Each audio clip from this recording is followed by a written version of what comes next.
আসসালামু আলাইকুম সুপ্রিয় দর্শক, আজকে আমি তৈরি করে দেখাবো ভীষণই মজার একটি খাবার মনিক্কা। এটা কিন্তু ছোটোবেলা আমরা সবাই অনেক পছন্দ করতাম এবং কে কে খেয়েছেন সেটা কিন্তু অবশ্যই জানাবেন। আর সেই মনিক্কাটা ঘরেই কিভাবে পারফেক্টভাবে তৈরি করে সংরক্ষণ করতে পারবেন মাস জুড়ে, সেটাই আপনাদের মাঝে শেয়ার করব। দেখা যায় এই মনিক্কাটা এখনও কিন্তু আমরা অনেকেই বেশ পছন্দ করি। তা চলুন এটা আমি কিভাবে তৈরি করেছি সেটা আপনাদের মাঝে শেয়ার করি। যদি ভালো লাগে প্লিজ চ্যানেলটি সাবস্ক্রাইব করে আমার পাশেই থাকবেন। আমি এখানে নিয়ে নিলাম আমার পরিমাণ মতো ময়দা। এখানে আমি নিয়ে নিলাম 2 কাপ ময়দা, সাথে দিয়ে দিচ্ছি স্বাদ মতো লবণ, আর দিয়ে দিচ্ছি এখানে চিনি হাফ কাপ, আমি এখানে গুঁড়ো করে নিয়েছি, আর দিয়ে দিচ্ছি তেল হাফ কাপ, সাথে দিয়ে দিচ্ছি কালো জিরো। কালো জিরাটা একটু এরভাবে হাতের সাথে ডলা দিয়ে দিলে এটা কিন্তু খুব সুন্দর একটা সুঘ্রাণ বের হয় সেজন্য। এখন এই সবগুলো উপকরণ আমি হাতের সাহায্যে ভালোভাবে মিক্স করে নিচ্ছি। তেলটা যেন খুব সুন্দরভাবে প্রত্যেকটা ময়দার সাথে মিশে যায়। যখন হাতে এভাবে নিয়ে চাপ দেবেন, আবার ভেঙে গেলে এরকম গুঁড়ো গুঁড়ো হয়ে যায়, এরকম যখন হয়ে যাবে তখনই বুঝতে হবে এটা আপনার পারফেক্ট হয়ে গেছে ডো বানানোর জন্য। এখন আমি এখানে হালকা পানি দিয়ে এটাকে একটা সফট ডো তৈরি করে নেব। আমরা যে নর্মাল পানিটা খেয়ে থাকি সেই পানিটাই কিন্তু এখানে নিয়েছি, এখানে কোনো গরম পানি ব্যবহার করিনি। এখন আমি এখানে অল্প অল্প পানি দিয়ে একটা ডো তৈরি করে নিচ্ছি। অবশ্যই এটা বেশি পানি দিয়ে তৈরি করা যাবে না, অল্প অল্প পানি দিয়ে এটাকে ভালোভাবে মথে নিতে হবে। এভাবে করে আমি একটু শক্ত শক্তই এটা হবে, একদম নরম হবে না, তাহলে কিন্তু এটা বানাতে গেলে নষ্ট হয়ে যাবে। এখন দেখতে পাচ্ছেন এটার সফটনেসটা কতটুক। এখন আমি এটাকে ঢেকে রেস্টে রেখে দেব 20 মিনিটের জন্য। ফিরে আসছি 20 মিনিট পরে। 20 মিনিট পর রেস্টে রাখার জন্য দেখতে পাচ্ছেন কতটা সফট হয়ে গেছে। এখন আমি এই ডোটাকে 2 ভাগে ভাগ করে নেব।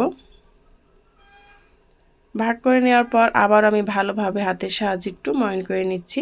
তারপর আমি এটাকে একটা মোটা রুটি তৈরি করে নেব। এ পর্যায়ে এসে যারা এখনও লাইক দেননি প্লিজ একটি লাইক দিয়ে ভিডিওটি কন্টিনিউ করবেন। আর আপনাদের কাছে যদি ভিডিওগুলো ভালো লেগে থাকে তাহলে চ্যানেলটি সাবস্ক্রাইব করে আমার পাশেই থেকে যেতে পারেন। আমি এখন একটু মোটা করেই রুটিটা কেটে নিলাম। এখন আমি একটা পিজা কাটা দিয়ে এটাকে কেটে নিচ্ছি। আপনারা চাইলে ছুরি কিংবা স্কেল দিয়েও এটাকে কেটে নিতে পারেন। এভাবে করে আমি লম্বা লম্বা করে কেটে নিচ্ছি। তারপর আমি এটাকে ছোট ছোট করে কেটে নেব মনিক্কার সাইজ করে। আপনারা চাইলে 4 কোনা করেও কেটে নিতে পারেন, অথবা একটু লম্বা লম্বা করে কেটে নিতে পারেন কোনা শেপ করে। আমি এটাকে 4 কোনা করেই কেটে নিচ্ছি। এভাবে করে আমি কিন্তু 2টা ডোই কেটে নিয়েছি।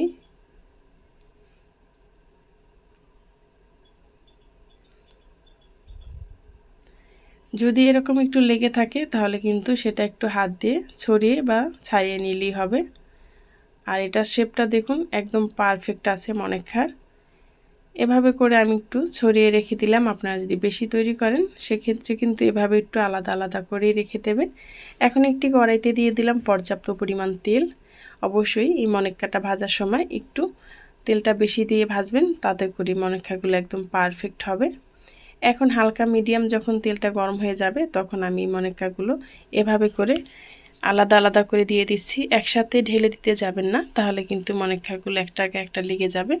আর এভাবে কিন্তু ছড়িয়ে ছিটিয়ে দিলে একটার গায়ে একটা লাগবে না, সেগুলো মনিক্কার শেপটা কিন্তু নষ্ট হবে না। এখন আমি মিডিয়াম টু হাই হিটে রেখে মনিক্কাগুলোকে ভেজে নেব। অবশ্যই মনিক্কাটা ভাজার সময় একটু ধৈর্য ধরে ভেজে নিতে হবে। যদি আপনি হাই হিটে একদম ভেজে নেন তাহলে কিন্তু এটা কালার চলে আসবে, ভিতর থেকে মচমচা হবে না। আর আপনারা প্রথমেই দেখতে পেরেছেন মনিক্কাটা কতটা পারফেক্ট হলে হাত দিয়ে এভাবে সহজেই ভেঙে ফেলা যায়। আর এই মনিক্কাটা আপনারা বাসায় তৈরি করে একদম 1 মাস পর্যন্ত সংরক্ষণ করতে পারবেন, বয়মে রেখে নষ্ট হবে না। এটা খেতে কিন্তু ভীষণই ভালো লাগে। এভাবে করে আমি মনিক্কাটা ভেজে নিয়েছি লাল লাল করে। দেখুন মনিক্কার কালারটা কতটা সুন্দর হয়েছে। এটা কিন্তু আপনারা সকাল বিকালে চায়ের সাথেও খেতে পারেন, খুব সহজেই দেখা যায় তৈরি করা যায়। আর সংরক্ষণও করা যায় অনেক দিন পর্যন্ত। এই তো আমি আপনাদেরকে আবার একটা ভেঙে দেখাচ্ছি কতটা পারফেক্ট হলে এভাবে ভাঙা যায়। যারাই এতক্ষণ পর্যন্ত আমার সাথে ছিলেন তাদেরকে জানাই অসংখ্য ধন্যবাদ। পরবর্তী ভিডিও পর্যন্ত ভালো থাকবেন, সুস্থ থাকবেন। আল্লাহ হাফেজ।